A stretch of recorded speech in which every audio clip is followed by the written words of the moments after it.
Hello, bookworms and movie buffs. Welcome to From Page to Screen, a literary lens on film, a podcast where we delve into the fascinating world of novels adapted for the big screen. I'm your host, Ma'am Hannah, and I'm thrilled to be joined by some of the brightest minds in English literature who will join me in a meaningful discussion of the novels turned films. Woo! In this podcast, we're going to explore the captivating adaptations of novels from contemporary, popular, and emergent literature. We will be dissecting the changes made, analyzing the impact of the story, and discussing the overall effectiveness of these cinematic interpretations. Get ready to dive into the world of literary adaptations. Today in our pilot episode, we are tackling a modern classic that resonated with a generation, The Perks of Being a Wallflower by Stephen Chbosky. Joining me today are brilliant University of Bohol BSed English majors, ready to dissect this poignant story and explore its cinematic adaptation. Why won't we meet them? Can you say hi? Introduce yourself and tell us what book are you currently reading? Hello everyone, I am Lovejoy and today I am currently reading Miss Peregrine's Home for Peculiar Children. Woo! Hi Love!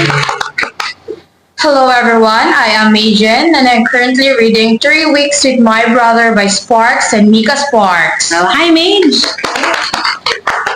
Hey everyone, I am John Mark and I can't wait to dive into this book with all of you. There's so much to unpack. I'm currently interested about Colleen Hoover's It Starts With Us. Oh, hi Mark! Hi. Hi, hello everyone, I am Ruben Restivicar, an English major student who enjoys exploring popular literature. Currently, I'm reading Twilight by Stephanie Meyer, one of the most iconic books in the young adult genre.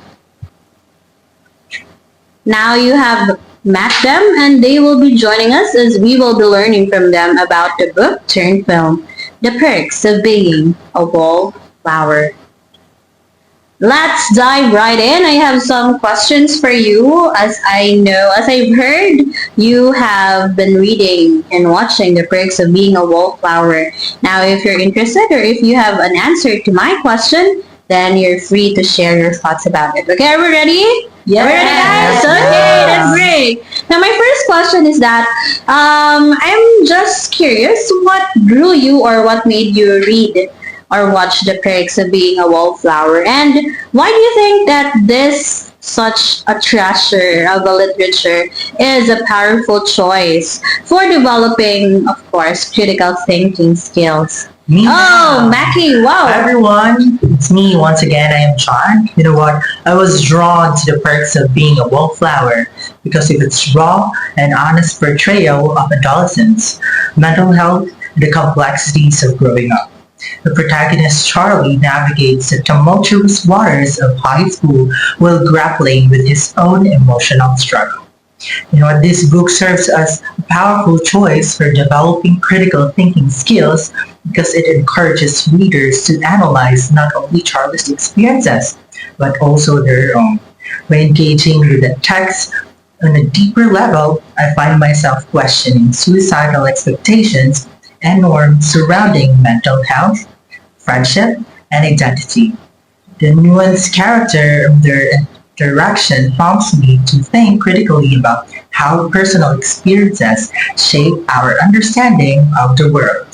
So you can say that even if this book was written years ago, the themes, I mean not the themes, but the situation of Charlie, the main character, spoke so much of the generation of today. Yeah. Especially what did you mentioned about the mental health issues, right? Yes. Can you name can you recall some of them? Like the Identity, was it? Yes, the identity about friendship. Friendship. Yeah. And that I think that's very common. Do you agree? Yes. Identity, friendship. Very prevalent. Yeah, because we have social norms. Yes, and of course seeing the technology right now, like the social media. Okay, that's a very good answer.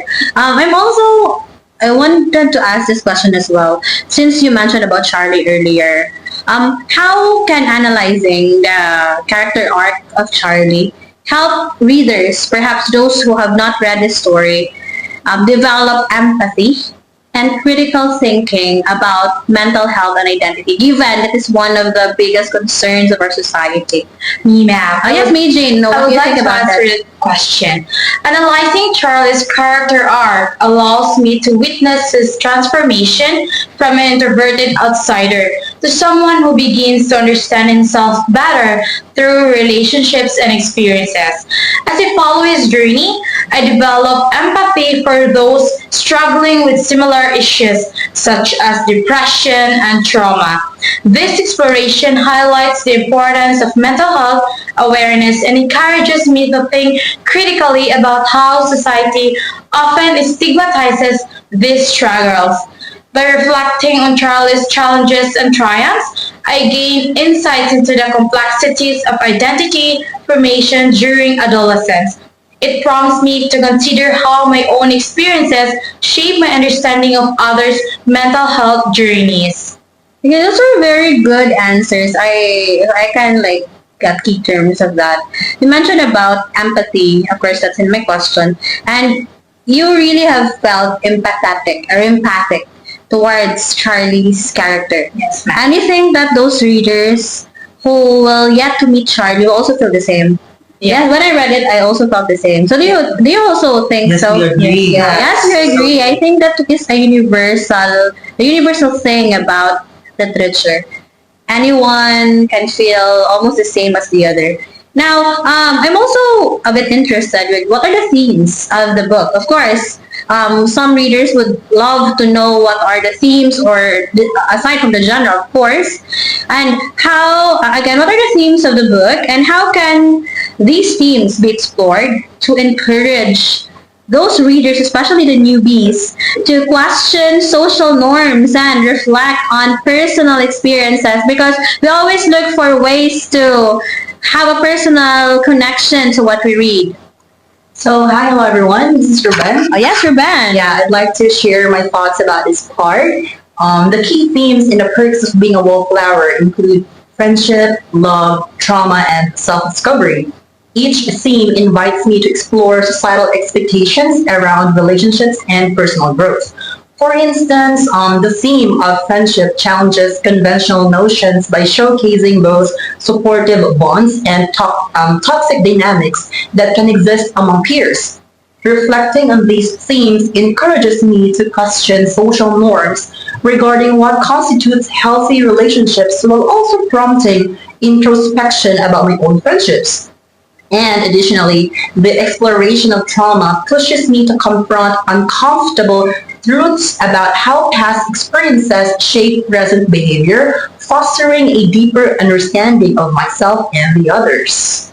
So those are very good points, especially with the idea that you yourself was able to connect Yes. your life to the experiences and the themes of the book. A very good manifestation that reading is not just for leisure, but it's also for self-reflection. Do you agree? Yes. Yeah. At some point, many points when I was reading as well, I really realized on that uh, to be honest, the book is filled with highlights because there were really plenty of parts in the book which is very personal as well. Now, I'm also a bit interested with this because while I was also going through the book, I realized that there are plenty of symbols like the use of mixtapes and the letters. How can identifying and interpreting those symbols that I mentioned earlier enhance the ability of a person to think critically about both literature and life? So that's a bit deep question. So anybody who would like to share? I'm interested in answering. Oh wow, Love has an interest in answering the question. Go, Love. What do you think For about it? me, identifying symbols like mixtapes and letters and the perks of being a wallflower enhances my critical thinking by encouraging me to look beyond surface level meanings. The mixtapes represent not just music but also connections between characters. They serve as a medium through which emotions are expressed when words fail them. Similarly, Charlie's letters act as a form of self-reflection that reveals his inner thoughts over time. Analyzing these symbols helps me to draw parallels between literary elements and real-life situations where communication may be challenging or where art serves as an emotional outlet. This practice cultivates my ability to interpret complex ideas in both literature and everyday life. So we can see that even in the literature in itself, it still relates to our personal life, especially when music becomes that instrument to convey feelings that we can't really express in words, correct? Yes. Like for you, what is your favorite Maui song? Let's just say you have some, when we get emotional or broken-hearted, what is our favorite go-to song or singer that we like to listen to when we are at the perk of our emotion? How about love? For me, it's Billie Eilish. Billie Eilish. I like Billie Eilish too. No specific song, just Billie Eilish in general. Yeah, she's really good. Yeah, what Mage? For me, Moira. Oh, Moira, so Yes. yeah, you're so port local. Even if Moira would sing Bahay Kubo, you still won't cry. Yeah, so relatable. Yes, Maki. Yeah, what I like is TJ Montera's Ate Jim song, Monterde. Palagi. So Aw. it makes me cry. I But like you don't that have a song. palagi, I think. Do you have a palagi? I don't have Palagi. Okay, how about your bed? The only person who's in love in this. Yeah. Oh my god! He's filled with butterflies and flowers all over his aura. Yeah. What's your I'm- favorite? Who's your favorite? Currently, I'm not actually broken. It's because I'm really happy. My heart is very happy. So I don't In listen to love. broken songs right now. I'm listening to love songs that would Like, well, a specific singer? Mary Carey's songs.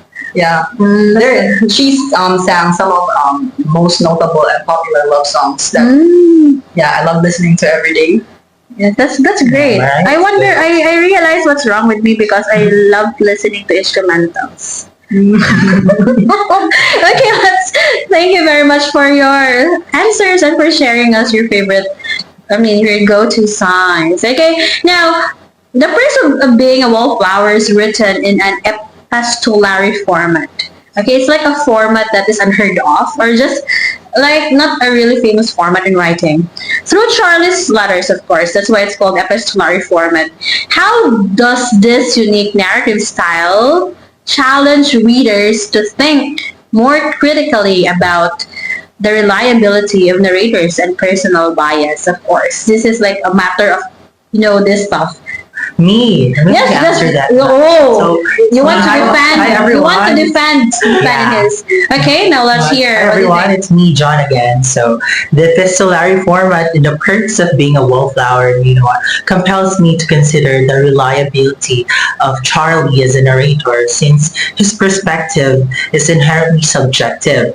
He shares only what he chooses and is able to articulate at any given moment. This narrative style challenges me to recognize that every story has multiple sides influenced by individual biases shaped by personal experiences or emotional states. As I read his letters, I am prompted to question what might be left unsaid or misinterpreted due to his mental state or limited understanding at times. This reflection fosters critical thinking about how narratives are constructed both in literature and in our lives. Okay, this was a very good idea coming from you. Yeah. Okay, ladies and gentlemen, or our listeners, that ends the first part of our podcast. And we will pause for a moment for a break and we'll be right back after a few reminders.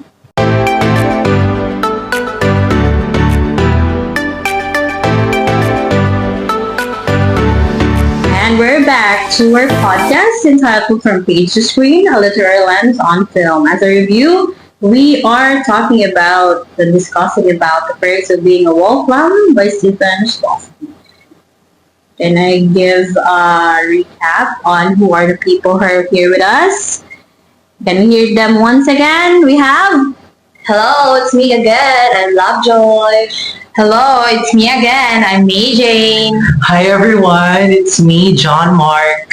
And one and only Ruben Rustificar. Okay, hello once again. How are you? How are you feeling after the first part? I feel Relax. great. Yeah, I felt great. great. It's really nice to hear from your perspectives. Yes. That's very enriching. Now, I would go right and shoot you with more questions. Are you ready? Yes. Okay, that's good to hear. Now, the novel actually touches on sensitive issues like abuse, mental illness, and just sexuality. Some people don't like even to hear about this and consider these as a taboo. Now, how can discussing these difficult topics in a literary context encourage readers to approach these complex social issues with a more critical and nuanced perspective? I want to answer that question. Oh yeah, love. Now can we hear from you, love? I believe that discussing sensitive issues like abuse, mental illness, and sexuality in a literary context can significantly encourage readers to approach complex social issues with a more critical and nuanced perspective. Literature often serves as a mirror reflecting societal challenges, allowing readers to engage with the characters who face similar struggles. By immersing myself in these narratives, I can develop empathy for those experiencing these issues, which fosters a deeper understanding of the complexities involved. This engagement prompts me to question societal norms and consider the multifaceted nature of human experiences. As I reflect on the characters' journeys, I find myself better equipped to analyze real-world situations critically and recognize the importance of compassion and awareness in addressing such sensitive topics. Oh, and in relation to that, in what ways can readers apply critical thinking strategies developed from analyzing the book or the movie to everyday situations or their personal growth? I find this part really interesting. So, hi everyone, it's Ruben. As a person who is also fond on the skill of critical thinking, from analyzing the book, I can apply various critical thinking strategies to everyday situations or my personal growth. The process of dissecting character motivations, themes, and the narrative structures has honed my analytical skills, enabling me to approach problems with a more structured mindset. For instance, when faced with conflicts in my life, I now tend to evaluate different perspectives before forming conclusions rather. This practice encourages me to ask probing questions about my assumptions and biases while considering alternative viewpoints. And additionally, by recognizing patterns in character development and decision making within the story, I can draw parallels to my own experiences and make informed choices that promote personal growth. Oh, that's great. There are three main characters of the story, right? Charlie, Sam, and Patrick. And not only that they are friends, but they have emotional dynamics. Do you agree with that? Their emotional Yes. dynamics is really like there's a spark and oh, you're my friend.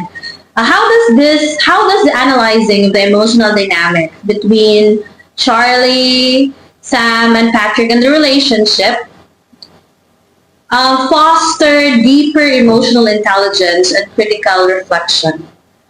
Again, I want to answer that question. Yes, love. Analyzing the emotional dynamics between characters like Charlie, Sam, and Patrick fosters deeper emotional intelligence and critical reflection within me. Their relationships are rich with complexity. They navigate friendship, love, trauma, and support in ways that resonate with my own experiences. By observing how these characters communicate their feelings and respond to each other's vulnerabilities, I gain insights into effective interpersonal communication and emotional regulation. This analysis encourages me to reflect on my relationships, how I express emotions or support others, and inspires me to cultivate healthier connections based on understanding and empathy. Truly, there is nothing that can ever replace a friendship that is shared with people who has emotional dynamics. And I can say that there are all experiences as well of having each other's back whenever they have not only troubles but also sharing their happiness with one another truly develop their friendship. Not just a mere friendship, but friendship like a family. Do you agree with that?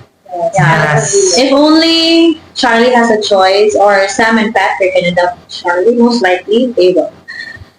Now, how does the setting of the story, now, as we have read in the story, it's being set in the 1990s, but it's not like that in the movie.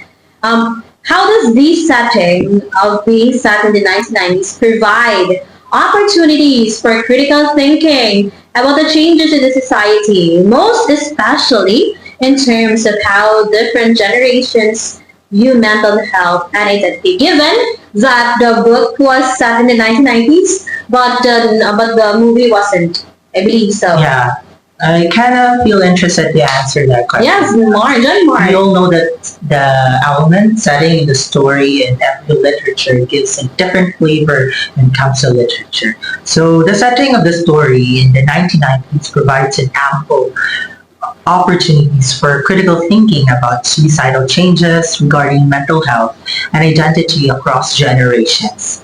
As I explore this time period through the lens of the characters' experiences, I notice significant contrast between past attitudes towards mental health compared to contemporary views. The stigma surrounding mental illness was more pronounced, then however, characters like Charlie challenge these norms by openly grasping with their struggles.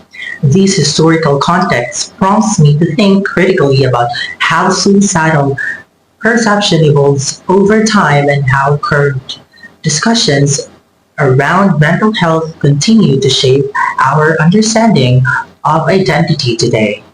You see?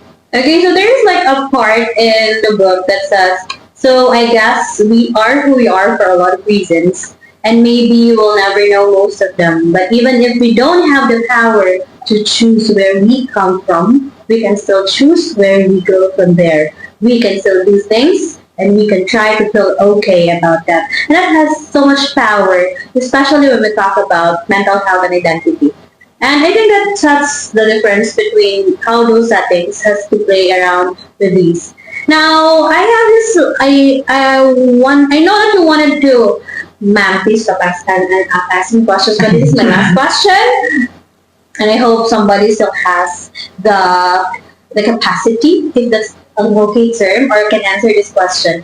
Okay, now how can educators or book clubs or organizations like the Lingophiles use the perks of being a wallflower to foster critical discussions like this that go beyond the text, engaging with broader themes of adolescence, conformity, and of course, personal freedom? I can see May Jane being so interested in answering this one. Yes, May Jane. Educators or book clubs can use the perks of being a wallflower as a catalyst for fostering critical discussions that extend beyond the text itself by engaging with broader themes such as adolescence, conformity, and personal freedom. By facilitating open dialogues about these themes during discussions or classroom activities, participants can share their interpretations while connecting them to real-life scenarios they encounter daily. This collaborative exploration allows us all to confront our beliefs about conformity versus individuality while examining how societal pressures influence our choices during adolescence, a crucial developmental stage for many readers. Well, we didn't talk about anything heavy or light, where we were just there together, and that was enough. That is according to Stephen Bosky of the Perks of Being a Wallflower. Now, and there you have it, folks, a dive into the perks of being a wallflower, exploring its literary merit and how it's translated to the big screen. Thank you very much, Love, Mage, John Mark, and Ruben for sharing your interesting perspectives. It is always fascinating to see how different individuals connect with the same story, whether in its written or cinematic form. Remember, from page to screen, a literary lens on film is all about sparking conversation and appreciation for the power of storytelling. So what are your thoughts on the perks of being wallflower? Share your insights and join the discussion on their Facebook page, the Lingophiles Organization. If you like this podcast, please give us some love by sharing this video. Until next time, keep reading, keep watching, and keep exploring the stories that move you. And before I formally end, I would like to share a last line coming from the Birds of Being a Wallflower, and one of the most famous ones. It says, we accept the love, the fate we deserve. Now answer that question. Do you accept the love you think you deserve? That's all, and see you next time.